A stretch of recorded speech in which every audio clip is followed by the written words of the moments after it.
नमस्कार शेतकरी बांधवांनो, स्वागत आहे आपल्या सर्वांचं एका नवीन व्हिडिओमध्ये। आजच्या या व्हिडिओमध्ये आपण जाणून घेणार आहोत की PM किसानचे जे हप्ते आहेत आणि नमोचे जे हप्ते आहेत हे केव्हा आपल्या बँक खात्यामध्ये येणार आहेत। कारण की भरपूर ठिकाणी शेतकऱ्यांचा संभ्रम होत आहे आणि शेतकरी आतुरतेने वाट पाहत आहे की PM किसानचा हप्ता किंवा नमोचा हप्ता हा आपल्या खात्यामध्ये कधी मिळणार आहे। या गोष्टीची शेतकऱ्याला अत्यंत आतुरतेने वाट आहे।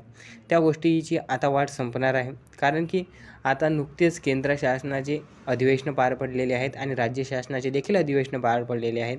आणि त्या अधिवेशनामध्ये मुख्यमंत्री देवेंद्र फडणवीस यांनी असे म्हटले होते की आम्ही कोणतीही योजना बंद पडू देणार नाही, सर्व योजना आम्ही सुरळीत चालू ठेवू, फक्त आमचे अधिवेशन कंप्लीट होऊ द्या, खात्यांचे वाटप योग्य प्रकारे होऊ द्या, त्यानंतर आम्ही हे सर्व वाटप करू। परंतु काही कारणास्तव हे वाटप ज्या टायमाला व्हायचे होते त्या टायमाला झाले नाही। परंतु आता हे जे वाटप आहे हे लवकरच शेतकऱ्यांच्या खात्यामध्ये होणार आहे। त्याची तारीख म्हणजे 15 ते 25 फेब्रुवारीच्या दरम्यान हे पैसे जे आहेत हे शेतकऱ्याच्या खात्यामध्ये येण्याची शक्यता आहे। कारण की 6 महिन्याचा कालावधी तिथे संपूर्ण होतो आणि देवेंद्र फडणवीस यांनी म्हटले देखील होते की आम्ही जे आहे हे पैसे लवकरात लवकर पुरवणार आहोत। तर आमची 3 इंजिन सरकार जे आहे ते लवकरात लवकर जसेच केंद्राचे पैसे शेतकऱ्यांच्या खात्यामध्ये जातील त्याच वेळेस आम्ही सुद्धा राज्याचे जे नमोचे पैसे आहेत हे सुद्धा शेतकऱ्यांच्या खात्यामध्ये पाठवून देऊ।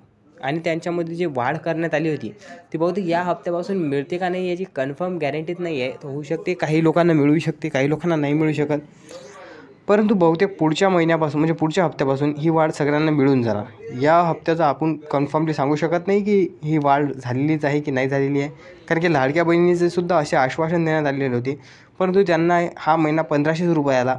त्यानंतर त्यामध्ये त्यांनी सांगितले की आम्ही या लाडक्या बहिणींच्या फॉर्मची पुन्हा पडताळणी करू, त्यानंतरच पुढचे पैसे म्हणजे पुढील टप्पा जो आहे हा 2100 रुपयाचा आम्ही जाहीर करू। तर असं होऊ शकते शेतकऱ्यांसोबत की काही पडताळणी वगैरे, कारण की आता कार्डसुद्धा त्याचा मागत आहेत, पण ते सध्या लागणार नाही आहेत। ते कमीत कमी दुसऱ्या आठवून तिसऱ्या चौथ्या वेळा जेव्हा हप्ता येणार तेव्हा लागणार आहे, म्हणजे 21-22व्या हप्त्याच्या वक्ती आपल्याला ते कार्ड लागणार आहे। त्यावेळी तुम्ही काय करा की बँकेमध्ये जाऊन तुमचे जे बँकेचे व्यवहार आहेत हे व्यवस्थित करून ठेवा, कारण काय होते खूप वेळा KYC केले नसल्यामुळे तुमचे बँक हे बंद पडलेले असतात, त्या कारणाने त्यामध्ये पैसे येत नाही। तर तुम्ही तिथे जाऊन KYC करून ठेवा, जेणेकरून त्याचा पूर्ण पैसा हा तुमच्या खात्यामध्ये आला पाहिजे आणि त्याचा संपूर्ण लाभ हा तुम्हाला झाला पाहिजे।